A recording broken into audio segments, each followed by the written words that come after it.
నమస్కారం ఘంటారావానికి స్వాగతం. ముందుగా ప్రధానాంశాలు. సంగారెడ్డి జిల్లా తోగర్పల్లిలో 650 కోట్లతో కేజీఎస్ పరిశ్రమకు శంకుస్థాపన. రాష్ట్రంలో పెట్టుబడులు పెట్టాలని మంత్రి శ్రీధర్ బాబు ఆహ్వానం. 5 రోజుల ముందే పలకరించనున్న రుతుపవనాలు. ఈ నెల 26న కేరళను తాకనున్నట్లు వాతావరణ శాఖ వెల్లడి.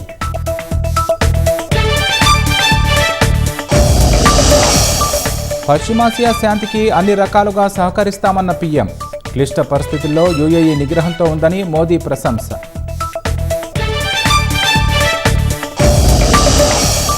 ఉక్రెయిన్ రాజధాని కీవ్పై రష్యా భీకర క్షిపణి దాడులు. 3 చిన్నారులు సహా 24 మంది పౌరులు మృతి.